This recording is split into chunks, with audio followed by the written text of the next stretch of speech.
phenomenal. I had the pleasure of sitting on his platform, Mr. Rodney Perry's platform last night, and we had a good time over there. We had a real good time over there.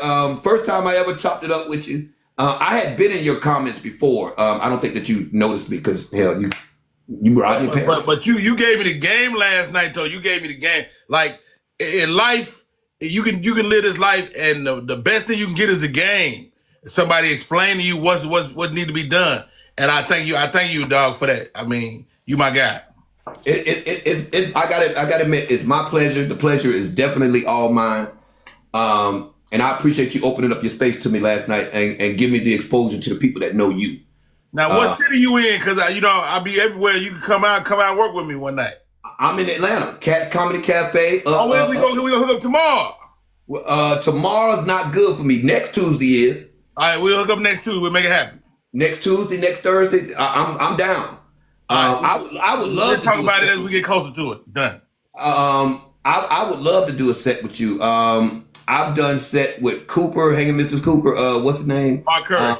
Mark Curry. I've done sets. Oh my God! I've done sets with a lot of y'all. I thought I had done a set with you at Uptown, but it might not have been. I think you're right. I think you're right. Yeah, it might not have been you, but I would absolutely love to link up with you sometime next week and come out and share some jokes with you, man. But this enough about me. This ain't about me. Okay. This ain't enough about me. Let's start with how you got started. How did you get started in comedy? How did you get started in the business? I mean, it really go back, Kev. It go back to being a young man. My family used to throw get-togethers. Back in the day we'd had get-togethers, and my mother and my father would listen to party records, Miles Mabley, Red Fox, Richard Pryor. And I would sit there and listen to them, the adults laughing at this guy on the record, and I was amazed by it. So that was the beginning of it. And then when I saw Eddie Murphy on Saturday Night Live, that's when it became real. Who are your favorites? Who are your top two? Richard Pryor, Eddie Murphy, period, hands down. Richard Pryor, Red Fox. I love Red Fox. I love St. Louis Red. I messed with St. Louis Red, and Red Fox changed the game for TV. But I'm a Eddie Murphy. Eddie Murphy looked like little dark skinned black me, and so I identified with him. My top two, Eddie Murphy will probably be in my top five, definitely. Oh, for sure. But my two would be Red Fox and Richard Pryor. What was your first movie? Red to answer, your face is like a mold for gorilla cookies. Look here, and can't nobody do stand up like Red. Can't nobody do stand up like Red. Anytime you do stand up over music, you cold. If you can do now I can do stand up over music. I do it every night. I do. You got that voice. You got that voice. You remind me of Red. Do I really? You got that voice. Yeah. Hey, hold on, Bando. Jack. They say I'm not funny though. They say I'm not funny. Not the Bando. No, the Bando don't say. Everybody else say that though. Hey, dog. I got you now. I got you.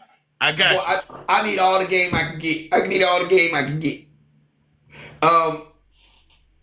What comedians other than Monique have you worked with? I work with Sid the Entertainer. That's my mentor. I work with Steve Harvey. I work with George Lopez. I work with all of my contemporaries, JB Smooth, like all the young guys.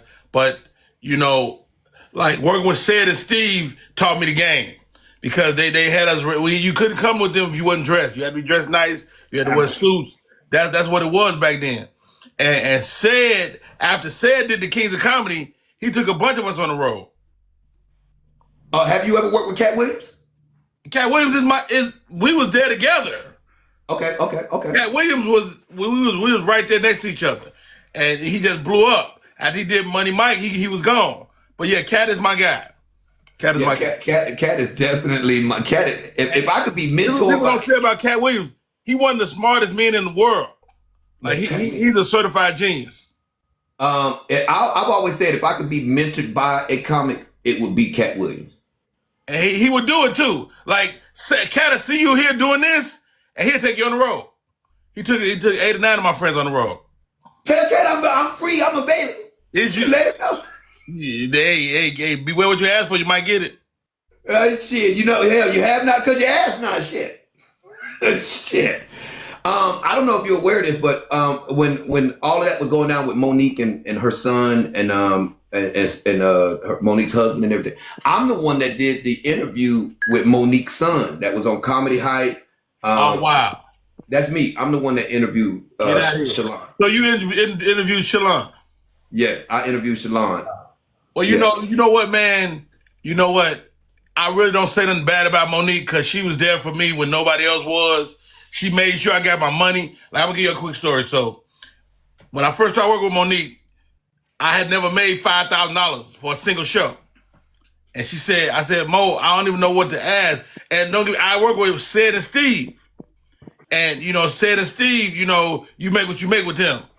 And so she's like, I'll put you on the phone with the promoter. I'm like, I don't know how to talk to no promoter, Mo. I'm like, how much do I ask for? She said, ask for 5,000. I said, well, I ain't never got 5,000. She said, nigga, ask for it. Right? I get on the phone with the promoter like, hey, dog, how much you gonna cost me, dog? I said, give me $5,000. He said, oh, no, I can't do that now. That, ain't no. We called Monique on 3-way. Hey, sugar.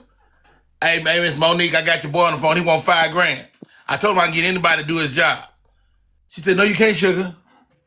Because can't nobody work with me but him. He said, what, you gonna mess this deal up over $5,000? She said, no, you gonna mess this deal up over $5,000. And so I got money with Monique. I mean, $10,000 a show, $15,000. And so, she's just fair, dude. Like, I can't speak to her relationship with her son, but she's been nothing but fair to me. The interview that we did was real good, and since then they've actually, because I was pretty hard on Shalon. About his mama. They kind of. You really helped them mend some fences, bro. Yeah. I was really hard. I was pretty tough on him. The interview is on my page. I'm gonna repost it just so people can see it again. But I was pretty tough on him. But they since then mended fences. I mean, this is the thing. I'm a father of 6 kids. And sometimes you make a wrong decision with a child, or your kids come as you're developing. And so now you tend to ignore those children, and you don't want to, you don't mean to, but that can happen. And so it happened with me. I miss birthday parties and different moments in life with my kids, but they got to know that you'll do anything for them and you'll die for them. Absolutely correct. Absolutely correct. So. Even though you missed moments, you were still accessible. Exactly. I'm at home. I'm at home more than a nigga with a 40-hour job. You at home more than a nigga with a 40? You be gone a lot too, because you just flew in today, right? What did you fly in? I won't be here till Friday. I'm be here every day, all day till Friday. And where are you just flying in from, and what show did you just come off doing? I was in St. Louis at the Helium Comedy Club. 5 big shows, 4th of July weekend. When I tell you, Kev, your boy is funny, nigga. Kev, I beat their ass to death. I beat their ass to death all weekend. Shout out to my man Marvin Davis, who featured for me, and my other homeboy came through. It was a great weekend though. So Marvin Davis was your co-headliner? Yeah, that's my feature act. Yeah. How much did you make? How much money did you make when you first started making money in comedy? The first time you got paid for a show, how much money did you make? Maybe $100. I asked that for a reason, because I tell people all the time that ain't no money at first. Ain't no money at first, and they think that comedians, because you're a comedian, you're supposed to be known everywhere. You said entertainer, when you see you pay $100 to $200 ticket, it ain't like that at first. For none of us. For nobody. You for a long time. How long did you do open mics? I still do open mics. So you never stopped doing open mics? It's the gym for me. It's where I work out. So that's why I work out. That's why I told you I see your cats, because that's where I work out. If I get an idea, I need to take it in front of people. And so that's what I do. But to answer your question, I did open mics probably my first 10 years. Wow. Where wow. I had to. Where I had to. And that was before the internet. That was before the internet. It wasn't no internet. Wasn't no internet. You gotta think, dude, I'm an old nigga. I'm 55. I'm 55 in September. So I came up after Steve and them, after Said, along with Cat. We didn't have no internet. The internet don't come to 2000. Yeah, around about 2000. Yeah. So what we had to do, what the old niggas got to do, we got to figure this out. Otherwise, I talked to Jamario last. Remember Jamario? Jamario. I don't know a damn thing about Jamario. I told Jamario, I said, nigga, get on the internet. Get on the internet. The only thing different, what's different now is how you get famous, right? It's the game, jokes is jokes, right? But you look at a guy like Corey Holcomb or D-Ray Davis, they figured out how to use the internet in their favor. They still old niggas. The niggas still 55. But see, what the internet does is it gives you exposure in places that you normally wouldn't be, and it gives you an age group that you would never touch. Absolutely. Because my audience is getting old, so I need to figure out how to get the young niggas. Absolutely correct. Absolutely correct. Absolutely correct. And the young niggas on TikTok. Hey, TikTok! Holla at your boy. Because I'm your mama's favorite comic. Your mom, your grandma too. Nigga, me and your grandma used to do it after the show. Do you have any regrets? No regrets. This is a good thing about me, man. Like, I can't say I wouldn't have been at the Diddy party. I can't say I wouldn't have been there. But what I do know is you got to know when to go your ass home. You got to know when to go home. Got to know when to go home. If you still there at 2 o'clock, you might get fucked. Boy.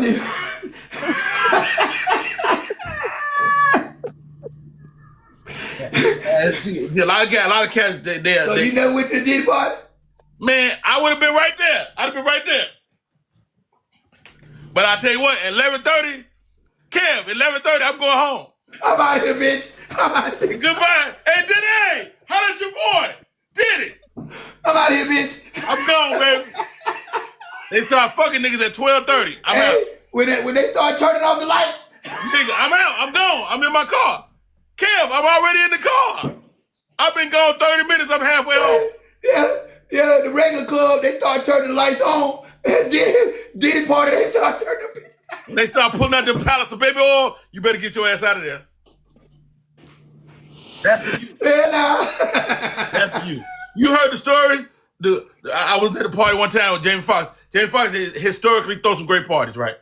I'm at Jamie Foxx's house. It's incredible. Kev, it's incredible. No, I heard Jamie throws great parties. I did hear that. The food, everything. Jamie Foxx leaned over the balcony and said, Rodney Perry, you good? I said, yeah, Fox, I'm good. He said, what you still doing here? It was about 11:30. He said, hey, man, ain't you married? I said, yeah, I'm married. I'm still married, Fox. He said, man, it's time for you to go. It's time for you to carry your silly ass home. That's what's up. Did you leave?